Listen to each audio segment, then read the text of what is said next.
profesor es doctor por nuestra universidad. Se ha desempeñado como director de nuestra escuela en anteriores ocasiones.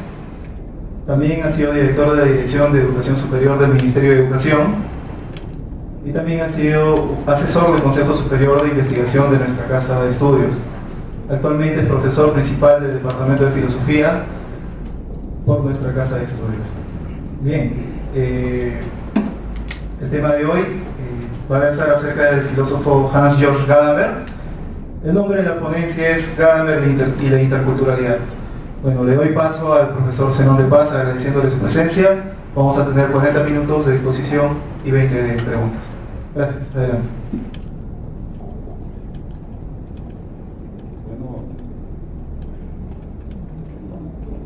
Muy bien, ahora sí.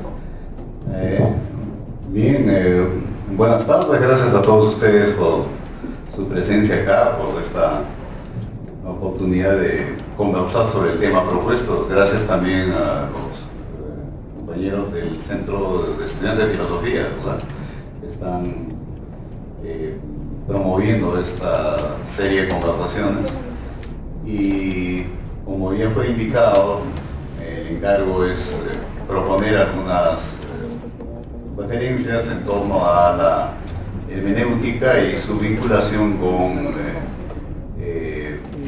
este otro tema de la multiculturalidad, más específicamente la interculturalidad, es decir, la posibilidad de el diálogo entre sujetos pertenecientes a diferentes culturas, que es un fenómeno que ha acompañado a la humanidad a lo largo de su existencia, pero que ahora aparece con particular visibilidad por las comunicaciones que nos acercan a escala planetaria, por fenómenos como la migración, que están convirtiendo a todas las urbes, incluyendo las nuestras, en espacios multiculturales, en fin. Entonces, ahora vamos a tratar de bosquejar algunas cosas al respecto. En primer lugar, en relación a la hermenéutica, claro, como corriente filosófica, porque de eso se trata, de la hermenéutica como corriente filosófica. Esto lleva más o menos un siglo. Pero la noción de hermenéutica está instalada en la tradición cultural, en la tradición intelectual, particularmente de Occidente, desde antiguo. El propio término da cuenta de ello, ¿no? Hermeneias alude a interpretación en griego. Eso tiene que ver inicialmente con el arte de la interpretación.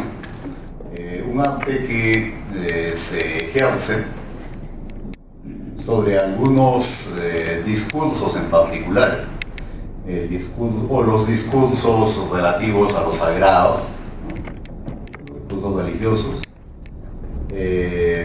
y los discursos que tienen que ver con las normas, con el derecho.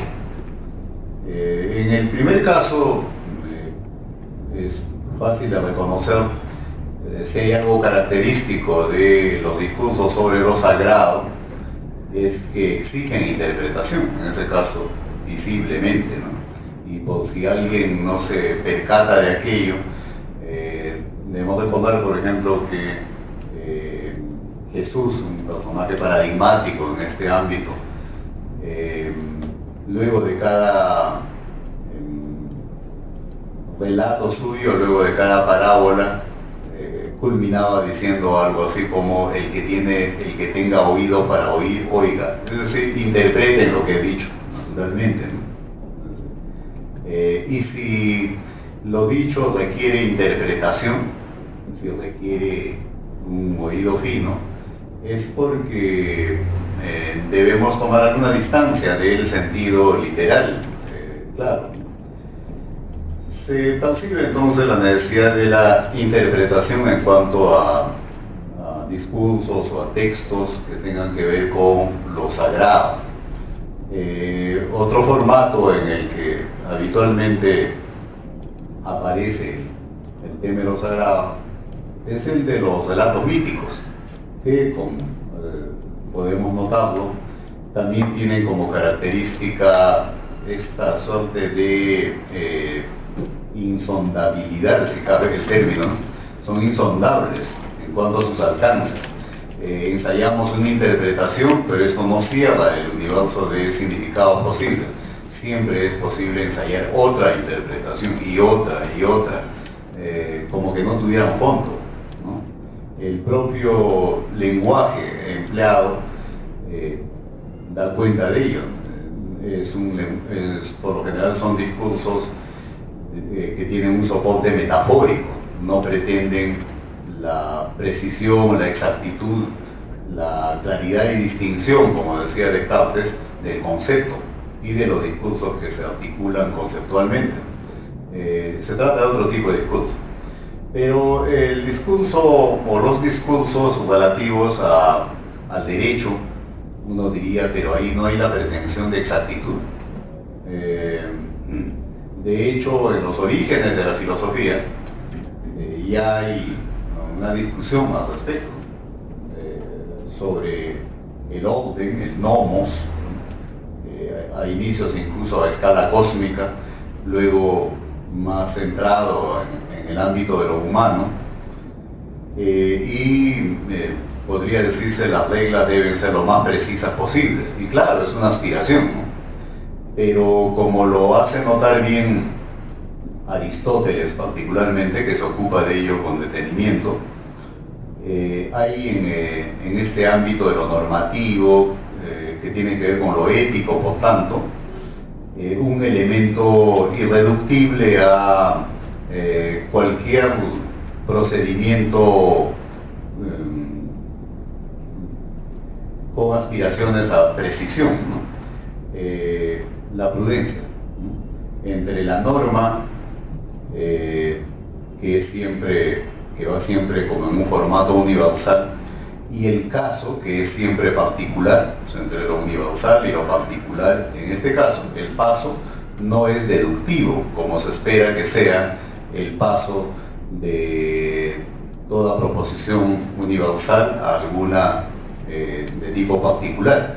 Eso puede ser en las matemáticas, pero en el terreno de la ética no es así, lo hace notar Aristóteles, ¿no? Entre el principio general, la norma, y el caso, median múltiples posibilidades que exigen una interpretación del operador del derecho, o en todo caso simplemente del sujeto ético, ¿no?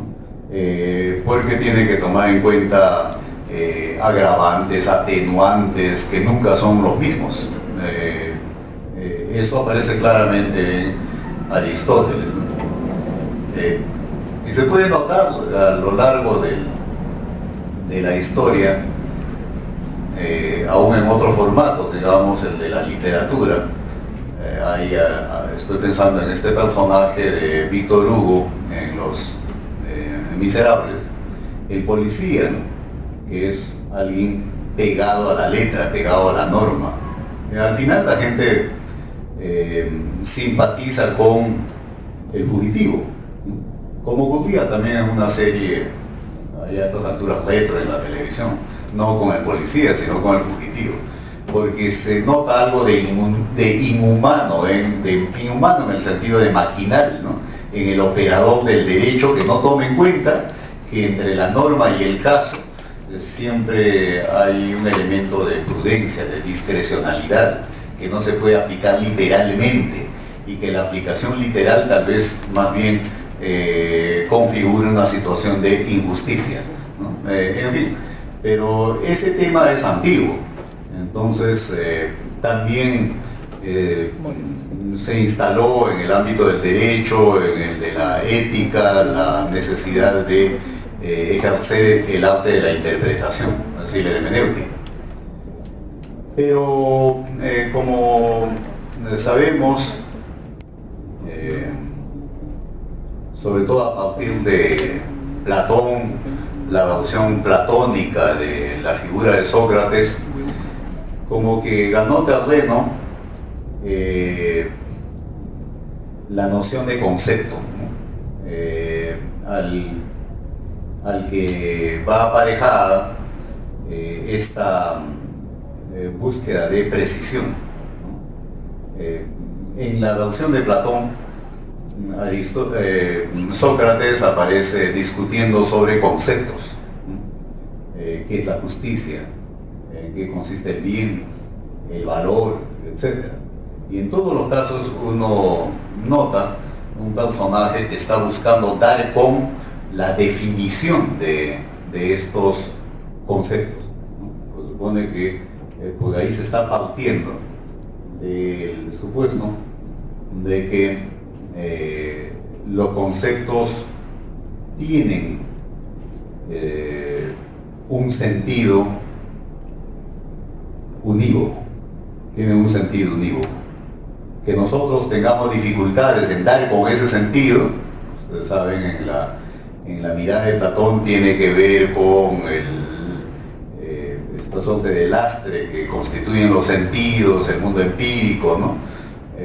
Pero mediante un ejercicio dialéctico de ascenso daríamos con el contenido matemático del concepto. Mátesis en griego significa básicamente precisión. Entonces daríamos con el contenido preciso del concepto. Ese es el supuesto con el que se está manejando Sócrates, que parece partir de la premisa del reconocimiento de la comunicación. La comunicación es posible, digamos. Ahora mismo asumimos que nos estamos comunicando, que lo que yo digo está siendo entendido por todos ustedes, ojalá, y que está siendo entendido en el mismo sentido.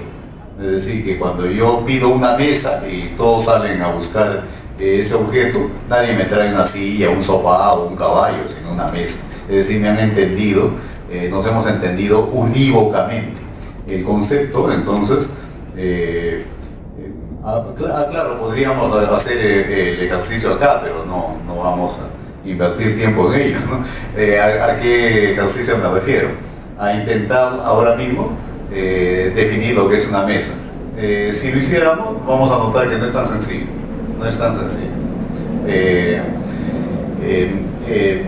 Pero en la práctica les digo que me traigan una mesa y me traen una mesa, ¿no? Entonces Sócrates parece partir de esa premisa y de allí deducir que aunque tengamos dificultades en definir lo que es una mesa, sin embargo todos sabemos lo que es una mesa, unívocamente, es decir, en el mismo sentido. Bien, partiendo de esta manera de ver la comunicación y el lenguaje, es que tomó cuerpo una tradición filosófica, la tradición propiamente filosófica, quizá quepa decir, que conlleva una aspiración a la precisión. Creo que Nietzsche lo pone muy bien en una brevísima historia de la filosofía, que lleva como título, creo que está en el Crepúsculo de los ídolos, que lleva como título Historia de un error. Se está refiriendo a la historia de la filosofía, la historia de un error. Y si mal no recuerdo, son 6 etapas de esa historia, muy brevemente planteadas. El origen del error sería más o menos el siguiente: hay un mundo verdadero, y es posible acceder a ese mundo verdadero. ¿Quién habría establecido ese punto de partida? Sócrates, Platón. Entonces, por ejemplo, para el ejemplo trivial que hace un momento proponía, digo mesa y todos entienden exactamente lo que es una mesa. O sea, hay una mesa verdadera, digamos, y es posible acceder además. La prueba es que me traen una mesa, no otro tipo de objeto. Y quizá tenga razón Whitehead, que como ustedes saben, habría anotado alguna vez que la historia de la filosofía occidental son de alguna manera variaciones o notas de pie de página a la obra de Platón. Es que en realidad esa es la vía que tomó el pensamiento, vamos a llamarlo por comodidad, occidental, teniendo a la filosofía como matriz. Y en esa vía, la tradición esta del arte de la interpretación quedó más relegada todavía al terreno que ya hemos mencionado. Se ejercía fundamentalmente a propósito de textos sagrados, o bueno, en el ámbito del derecho que cobra cuerpo con los romanos, ¿no? En el ámbito de la episteme, es decir, de la ciencia en el que se sitúa la filosofía, no se trata de interpretar, se trata de dar cuenta de lo que es, tal como es, tal como es. Y eso encuentra un refuerzo en la modernidad con la invención de la ciencia moderna. Esto es a lo que ahora nos referimos simplemente como la ciencia, pero que en rigor tendríamos que llamar así, ciencia moderna, porque no es la única ciencia que ha producido la humanidad. Hay muchos tipos de saber, pero la ciencia moderna, que fue puesta en escena recordemos, por un neopitagórico, así Galileo, que como tal postuló que el mundo, siendo eso, ¿no? Mundo, decía algo ordenado. El término mundo viene del latino mundus, que da cuenta de algo ordenado, lo contrario de lo inmundo, lo caótico, igual que con cosmos, lo contrario del caos. Bueno, entonces, en la medida que esto es un mundo o un cosmos, hay un orden, y ese orden es matemático. Galileo, comparando el mundo con un texto escrito en caracteres matemáticos, es decir, precisos. Claro, todos sabemos que este posicionamiento llevó consigo una suerte de operación quirúrgica, digamos, con la realidad, consistente en elegir como objeto de la ciencia lo que es cuantificable, o sea, lo que es precisable, ¿no? Y dejar para otro tipo de intereses, la poesía o lo que fuera, aquello que es cualitativo, ¿no? Claro, pero ahí hay todo un tema, naturalmente, en el que ahora no vamos a entrar, ¿no? Lo cualitativo no es real. En fin, pero la ciencia moderna elige el ámbito de lo cuantitativo, aquello que es cuantificable, y entonces reforzó la tradición a la que acabamos de referirnos, esta que viene de Sócrates, Platón, digamos, quizá un poco antes aún del eleatismo, ¿no?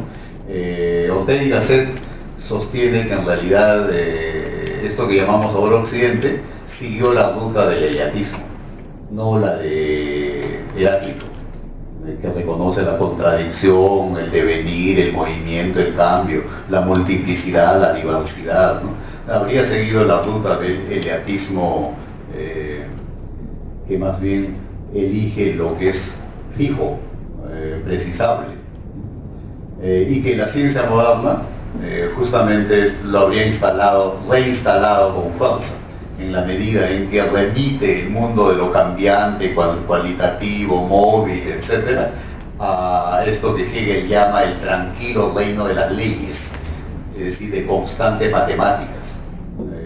Allí encuentra su explicación. Por tanto, la realidad esencial es de este tipo, no el que apreciamos en el entorno inmediato. Encontró entonces un refuerzo, decía esta tradición, con la ciencia moderna. Pero estamos hablando en este caso de la ciencia natural, porque así empieza la ciencia moderna, pese a Maquiavelo y a Hobbes, que se ocuparon de temas sociales. Empezó como ciencia natural, como física, y más específicamente como física mecánica. Pero en el siglo XIX aparecería gente pretendiendo ampliar las fronteras de la ciencia también al estudio de lo social, de lo histórico social. Comte, por ejemplo, el positivista, ya están en lo fundamental, ya están trazadas las ciencias de la naturaleza, pero todo este continente de lo social está por explorar científicamente. Entonces funda la sociología, o física social lo llama también, muy sintomáticamente. ¿Por qué? Porque él entiende que si va a haber ciencia social, tiene que ser una ciencia que siga el mismo procedimiento que las ciencias naturales, y la misma aspiración a la precisión, a la matematización, lo llama física social, y en correspondencia con ello propone una ingeniería social. Muy bien, pero en ese mismo siglo, prácticamente son contemporáneos de Comte, que Comte no era un tipo que destacara por su cultura humanística, ¿no? Más bien había sido profesor de liceo técnico, venía del ámbito de la técnica, ¿no? Era un técnico, ¿no? Incluso más que un científico propiamente dicho. Estaba por hacer referencia a otros tipos, algunos alemanes, por ejemplo, Ranke, Mommsen, etcétera, que sí son destacables por una muy amplia cultura humanística, son historiadores notables. Por alguna razón en el siglo XIX alemán hubieron historiadores notables, con una erudición que ahora ya es bien difícil encontrar, ¿no? Tal vez también ahora por la amplitud de la información que habría que abarcar, ¿no?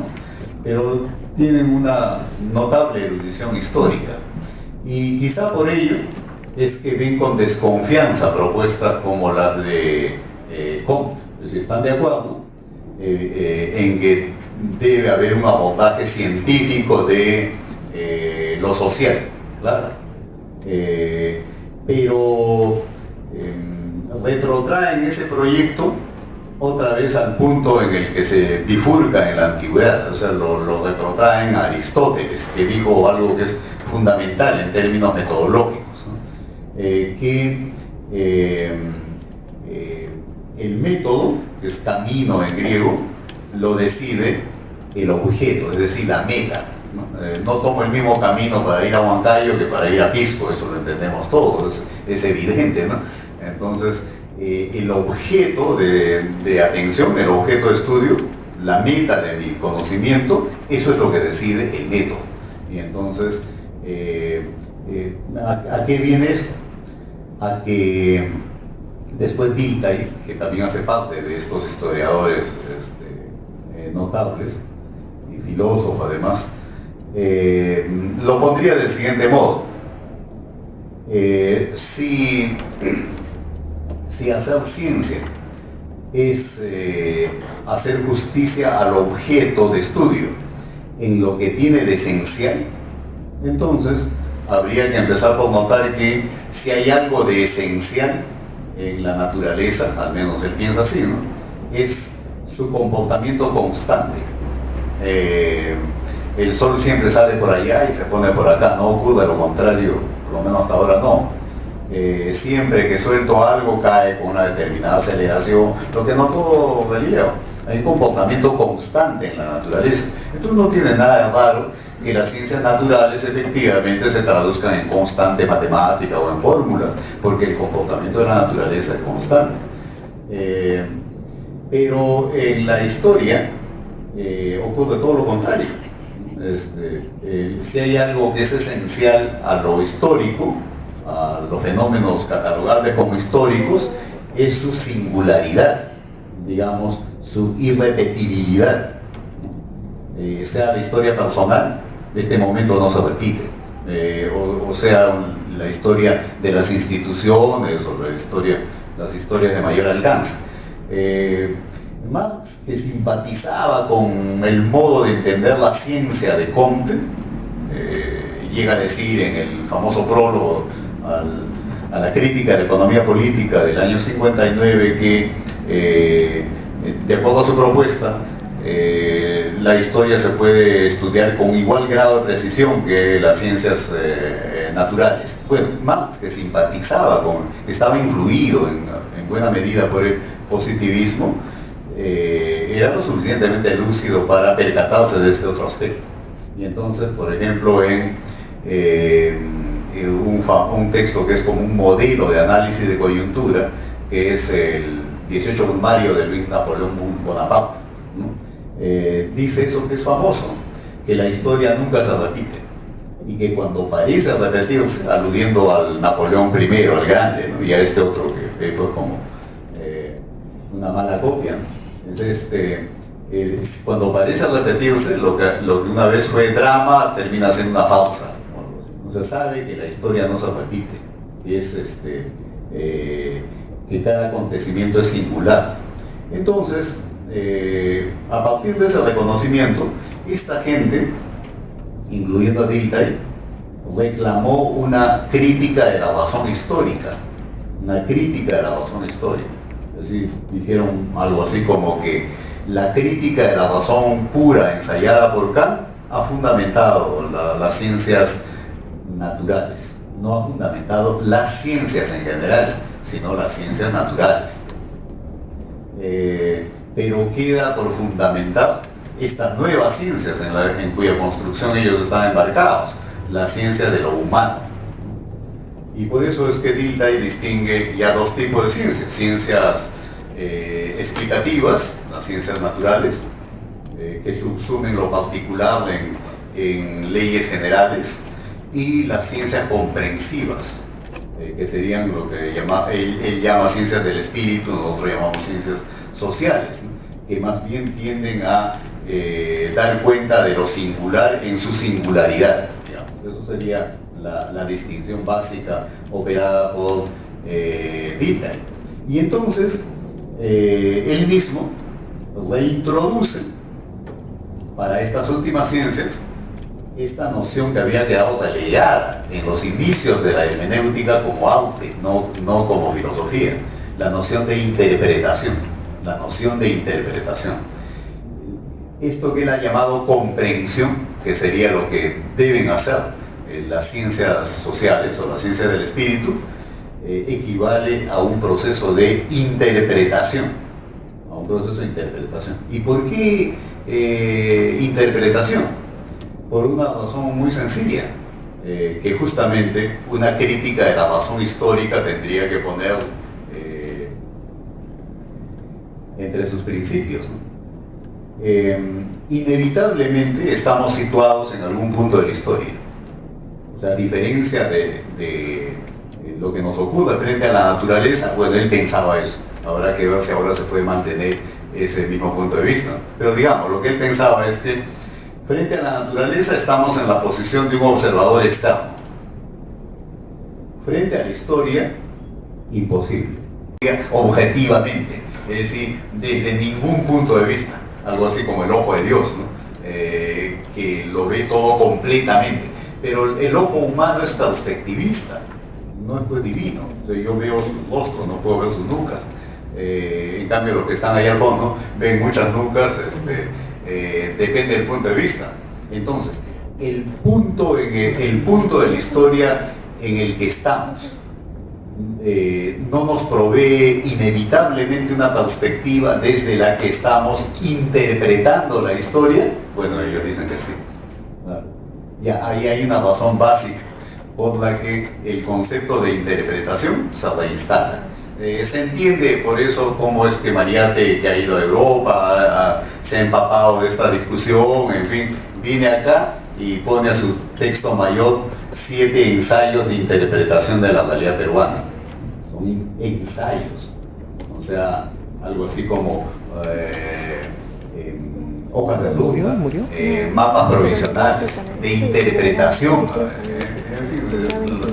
lo notado simplemente. Y él mismo dice también, Mariátegui, que sabe de esta discusión, que cada generación inevitablemente, lo quiera o no, está rehaciendo la historia. Ni siquiera dice releyendo la historia, dice rehaciendo la historia. ¿Por qué? Por lo que acabo de decir. Porque puesto que cada generación ya está en un punto de vista, en un punto de la historia distinto al de la generación anterior, entonces su interpretación de la historia ya no es el mismo, ya no es el mismo. Y por lo mismo la historia ya no es la misma, desde la mirada de esta otra generación. Bueno, pero esto que dice Mariátegui, influido por esta gente, en realidad empata con lo que está diciendo por entonces yo diría que de manera mucho más, con mayores pretensiones, ¿no?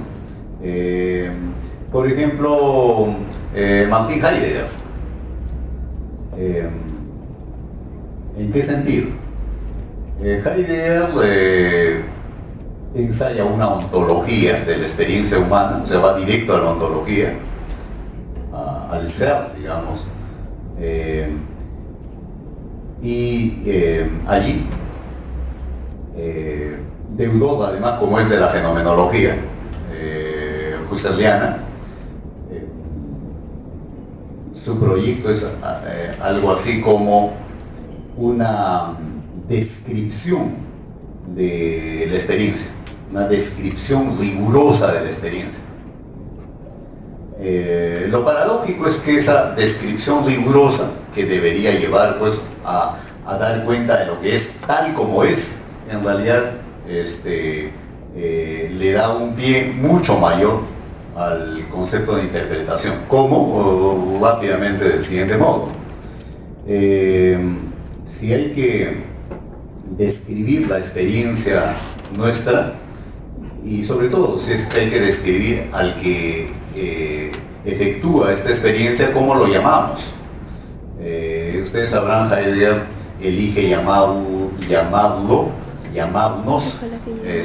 Dasein, es decir, ser ahí o ser en el mundo. Y un lector un poco inadvertido de Heidegger diría, pero qué vocación de complicar, ¿no? ¿Y por qué no dijo seres humanos u hombres simplemente? Dasein, ser en el mundo. Tiene que ver con esto que acabo de señalar, su intención fenomenológica de describir. Y él diría, si digo hombre, ya no estoy describiendo. Quien quiera que use el término hombre, como cualquier otro que usa cualquier otro término, lo está utilizando al interior de un contexto de significación. ¿Cuál podría ser ese contexto de significación? El más amplio posible, la tradición occidental moderna, digamos. Y ahí hombre, tal como lo hace notar Kant, el humanismo de Kant, ¿no? Es pues, ¿cómo definimos al hombre? Como aquel que es un medio, no puede ser un fin. Por tanto, porque todo tiene su contraparte, pues, si el hombre es un fin y no puede ser un medio, todo lo demás es medio para el hombre. Alguien como Heidegger diría puro cristianismo en versión en jerga filosófica. Porque para otros pueblos es así igual, pareciera que no. O para gentes como, no vayamos a otras culturas, aún dentro de esa cultura, pero un poco marginales, como el primer Francisco de Asís, ¿no? Hermano Sol, hermana Luna, hermano Lobo, piensa que el hombre es un fin y el lobo no es en un medio, parece que no. Podemos traducir sin más Runa en quechua por hombre, o en la traducción ya se colaron una serie de connotaciones que no estaban en el término original, porque esa Runa no se siente solo pariente de los otros Runas, sino también de las montañas, de las deidades, etc. Eso Heidegger lo nota, y entonces prefiere llamar Dasein, porque esto sí sería ser ahí. Esto sí sería aplicable al hombre de las cavernas, al hombre moderno, a cualquier hombre posible. Es un ser en el mundo. Pero esto último hace notar también lo siguiente, que si somos seres en el mundo, ¿qué es el mundo? Un contexto de significaciones, ante todo, un contexto de significaciones. Como dicen bien los lingüistas, el sentido de un texto al final lo define el contexto. Entonces, más allá de que seamos conscientes de ello o no, por lo general no somos conscientes. Estamos interpretando, al describir, estamos interpretando desde el marco de experiencia que nos provee el mundo en el que nos ha tocado vivir. Bueno, eso es la ontología heideggeriana. No hay seres sin mundo, ¿no? Este Descartes que se ha quedado con el puro yo y que ahora dice cómo retoma el mundo, eso no existe. Eso es una ficción. En realidad no hay experiencia que no esté sostenida por un mundo. Por ahí están asomando la cultura, la historia, la tradición, naturalmente. Y entonces siempre estamos interpretando. Y desde esa ontología Heidegger acuña la noción de precomprensión del mundo. La filosofía o la reflexión en general aspiraría a una comprensión deliberada del mundo, de la experiencia. Pero cualquier persona tiene toda una comprensión del mundo. A esa Heidegger lo llama precomprensión, porque es como espontánea y está sostenida otra vez en el marco, digamos, cultural, para enganchar con el tema de la interculturalidad. Está sostenida en un marco cultural, en un mundo de significación, de experiencias compartidas. Bueno, en ese punto, entonces, una manera de ver así la experiencia exige situar la experiencia siempre en un contexto, como decía, y por ahí va a tomar cuerpo esto que Gadamer sostiene, que en realidad todo lo significativo es un texto, no es solo el texto, algo que escrito, un libro, lo que estoy diciendo, también esto es un texto. Acá la posición de cada quien, los gestos de cada quien, la ropa que tiene cada quien, todo está diciendo algo. Y los semiólogos hacen eso. Se puede leer cada cosa como un signo, hay un lenguaje acá, no verbal ciertamente, pero es un texto. Muy bien. Entonces, por ese lado,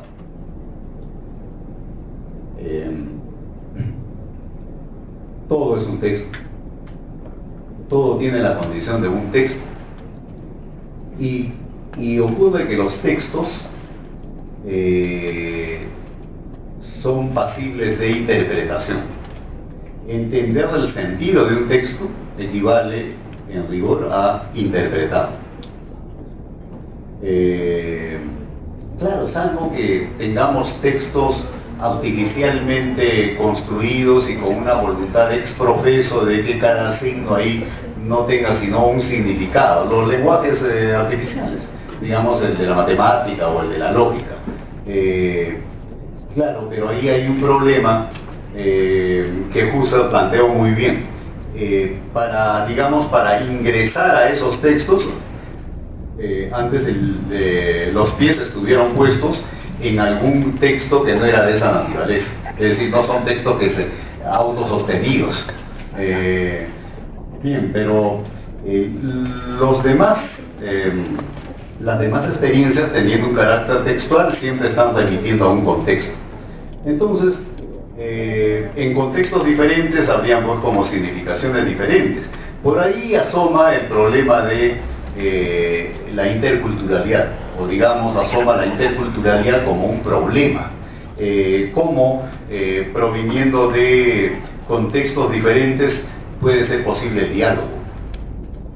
Y entonces ahí tanto Heidegger como Gadamer sobre todo echan mano de una noción que viene del romanticismo alemán sobre todo, que se ocupó mucho del lenguaje, de las tradiciones, de la historia, de lo colectivo. Me refiero al concepto de vida, al concepto de vida. El concepto de vida resultaría ahí clave. Y es como un elemento característico de lo viviente, de lo vivo, es por ejemplo la capacidad de asimilar lo extraño. Todo lo viviente mantiene esa condición a condición de asimilar lo que es extraño.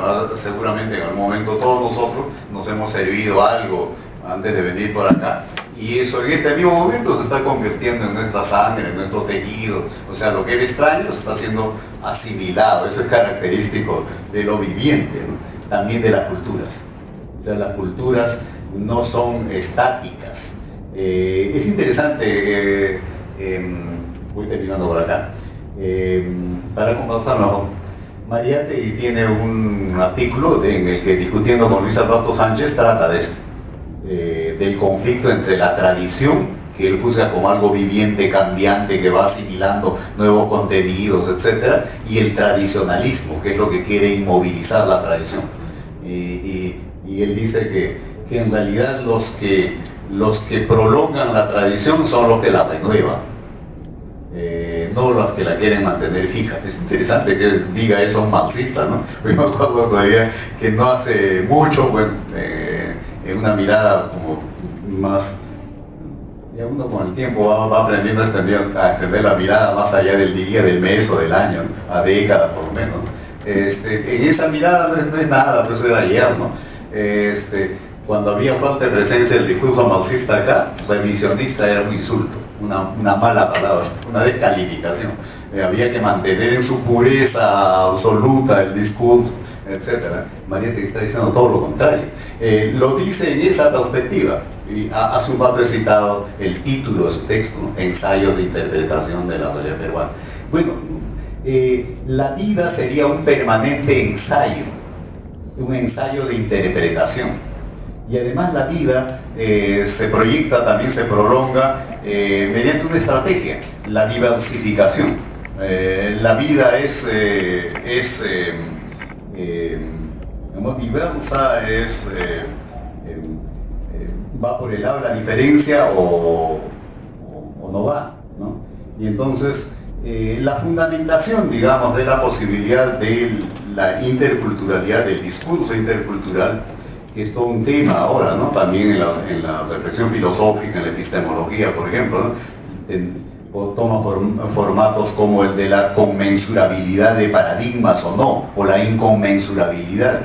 En la tradición hermenéutica se vincula al tema de la vida y la forma peculiar de ser de la vida. Y entonces, ahora sí termino. Es curioso, pero con esta elección de la vida como una noción central, se está eligiendo una referencia que igual es situable en el terreno de lo histórico como en el terreno de lo natural, en el que tomó el cuerpo de la ciencia moderna. Entonces ahí hay como un puente, digamos, epistémico, ¿no? ¿Cuál es el modo de ser de la vida? ¿Cómo es que se desarrolla la vida? En fin, tal vez mejor conversamos a partir de ahí. Con un compromiso que eso tendrá sentido. Es decir, asumo un contexto que todavía no lo conozco y desde mi contexto actual. Por lo tanto, el concepto ahí está en el compromiso reflexivo de que el otro también tendrá un contexto que no puede ser reconstruido en su totalidad. Siempre por eso es interpretable.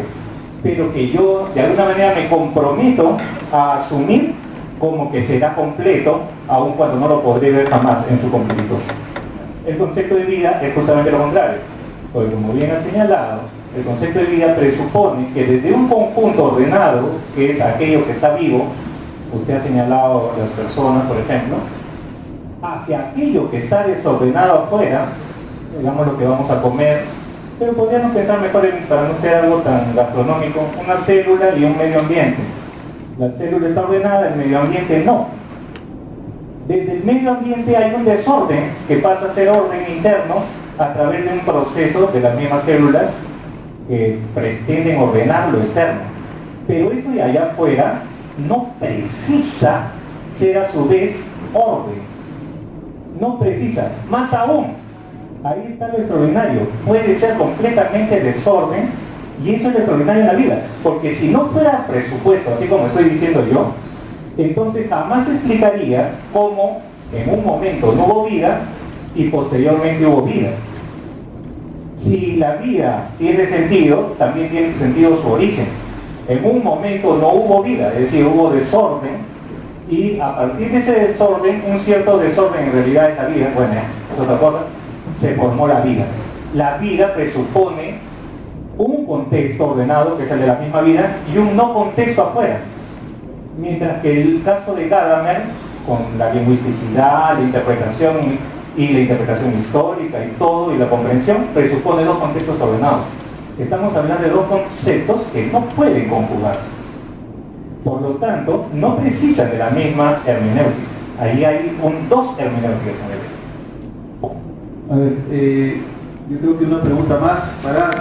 que tiene que haber en el entorno para que se dé la vida, para que se mantenga la vida. Sin estas condiciones sería difícil, ¿no? Si yo pongo una célula en un planeta que no tiene las condiciones, no va a prosperar la vida y va a tender al desorden. Entonces tiene que haber algo que preceda,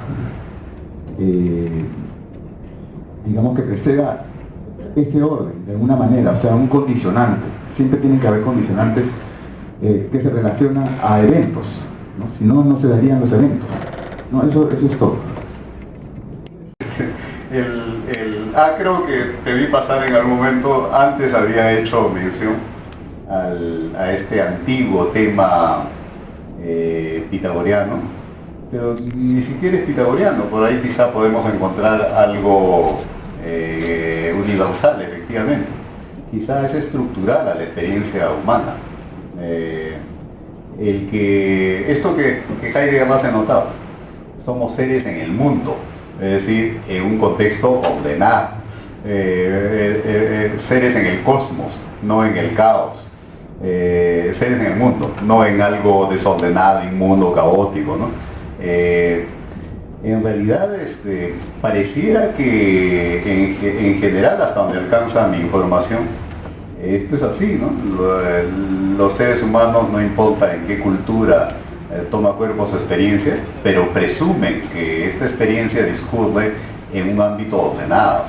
Y en la mayor parte de estas culturas, quizá con excepción de la cultura moderna, ni siquiera ya me atrevería a decir a la cultura tardo-moderna, o sea, la que va corriendo ahora, que no sabemos exactamente qué es, ¿no? Pero con excepción de esa cultura, pareciera que eso ordenado que nos circunda tiene también la forma de la vida y hasta tiene espíritu, es sapiente, puede comunicar ese saber, etcétera, etcétera, ¿no? Pero fijándonos en la ciencia que produjo la era moderna, la física, digamos, condujo, por ejemplo, a esto de la entropía, al descubrimiento de la entropía, ¿no? La segunda ley de la termodinámica, ¿no? Que dice que lo que hay es orden y que nuestra acción, lo contrario de lo que se llama, nuestra acción lo que está haciendo es más bien poco a poco erosionar ese orden, ¿no? Entonces,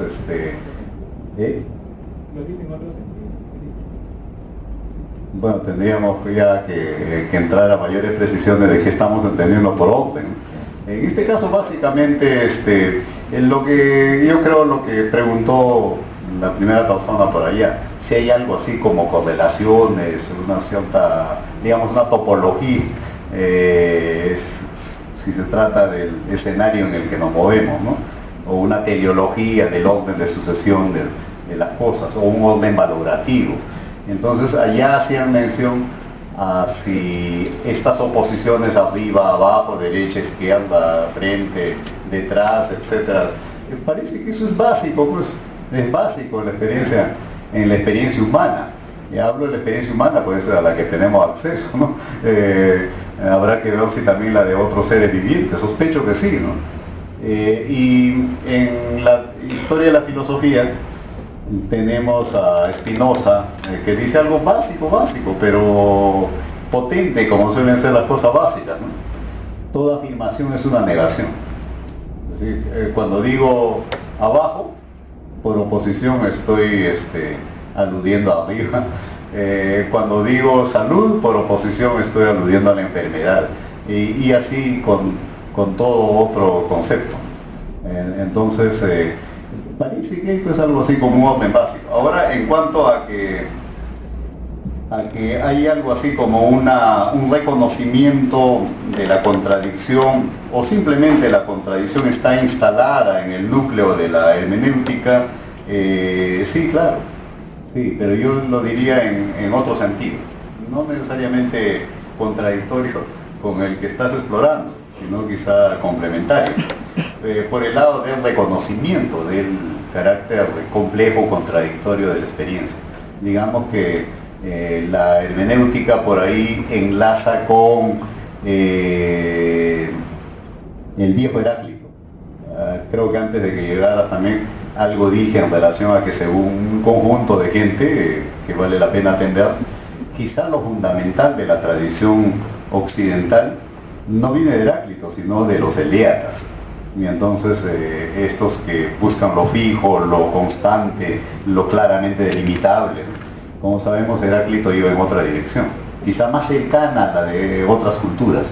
La hermenéutica tiende puentes a ese antiguo discurso, pero que es un discurso potente, ¿no?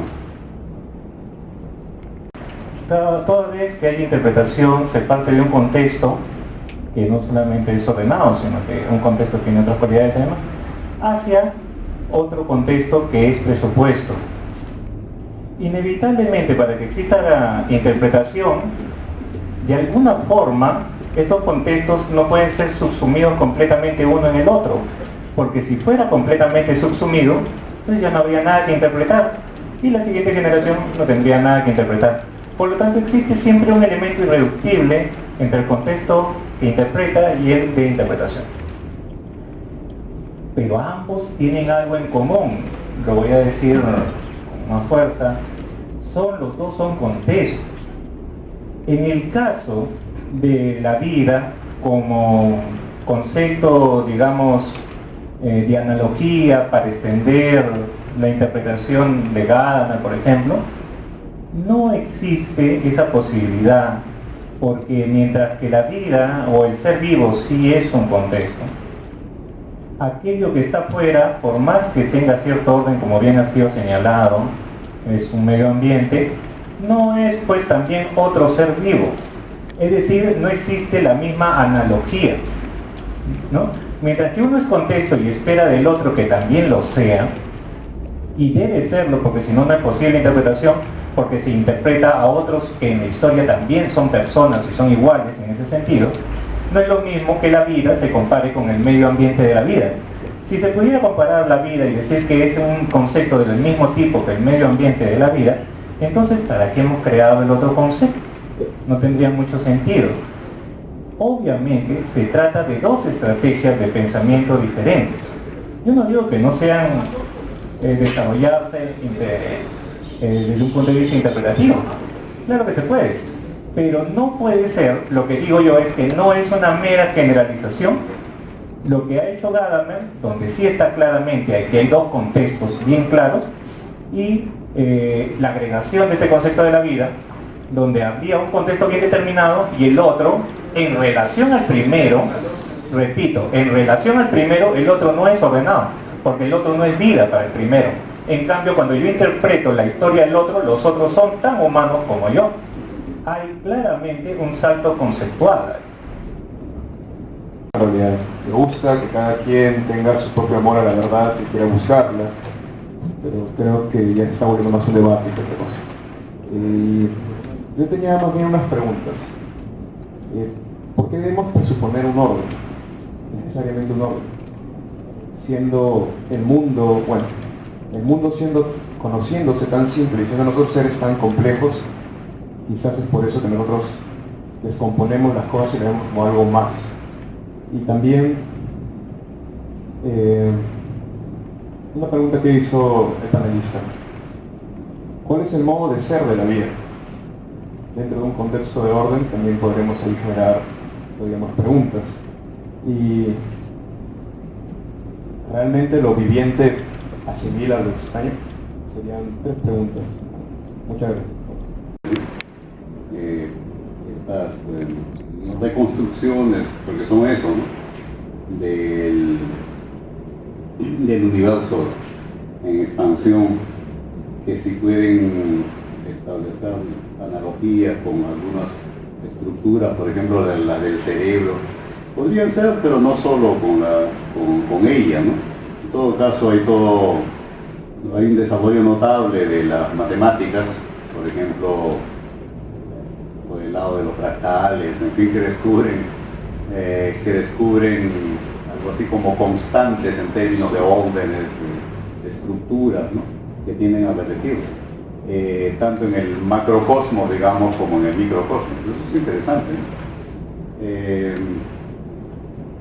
Y en cuanto a lo del ahora y siempre estamos ahora, también podríamos decir nunca estamos ahora. nunca el ahora es elusivo, ¿no? Hegel tiene un interesante ejercicio al inicio nada más de la fenomenología del espíritu, en el que justamente somete a prueba ese discurso. Como el ahora es elusivo, entonces apuntamos en la pizarra, en un papel o en lo que fuera. Ahora 4:15, luego ahora era las 5 de la tarde, ahora a las 12 de la noche. Es decir, ahora es todo y nada a la vez, ¿no? En cuanto esto del ovni,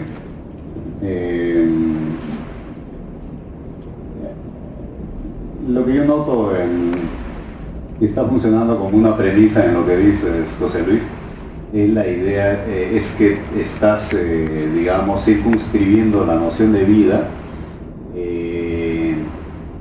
muy visiblemente a lo humano, seguramente también a la de los seres donde reconocemos tejidos, células, en fin, aminoácidos. Quisiera seguir ampliando el espectro, ¿no?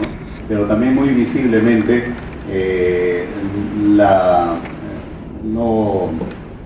ya no aplicas esa noción, vamos al extremo, por ejemplo al mineral, digamos al plomo. Si pasas por una de estas ferias de Yatiri, médicos andinos del sur que hay acá cerca, nada más en el campo de Marte, en el óvalo de la plaza Jorge Chávez. Ahí hay gente que hace terapia de otra manera. Una de esas terapias es consultándole al plomo derretido, ahí en una sartén, toma, pregúntale, échalo en un cubo de agua, toma una forma rara, saca y empieza a interpretar lo que nos está diciendo el plomo. Ese plomo sabe, puede comunicar ese saber, etc. No tenemos claras cuáles son las fronteras. En el fondo te estás manejando con una noción cristiana de vida y de espíritu, ¿cierto?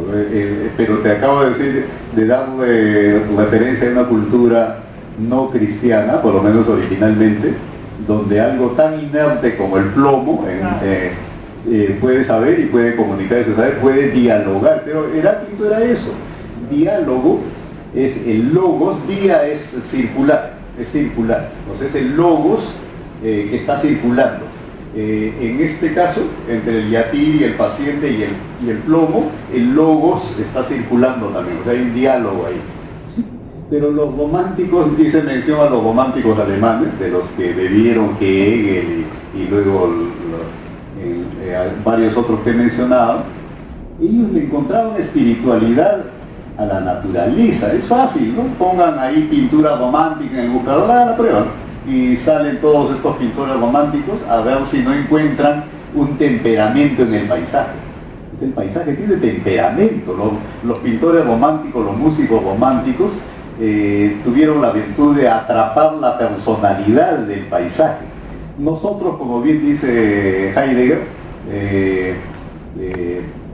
vemos paisaje y no vemos sino recursos explotables, pero eso es un tipo de experiencia muy reciente, seguramente, al menos yo pienso así, no necesariamente la más rica. Entonces han habido otras maneras de relacionarse con el entorno, y en muchas de ellas la noción de vida resulta siendo mucho más amplia. Por su ponencia, por su paciencia a responder las preguntas. Agradecemos también las intervenciones del público. Bueno, no quisiera abusar más también de la voluntad del profesor que ha venido aquí a apoyarnos en las clases magistrales. Bueno, damos por terminada esta mesa y los esperamos a las 5 de la tarde para la siguiente mesa, que es acerca de Michel Foucault, titulada Las modernidades incumplidas, a cargo del magíster Walter Kuhn. Muchas gracias, profesor.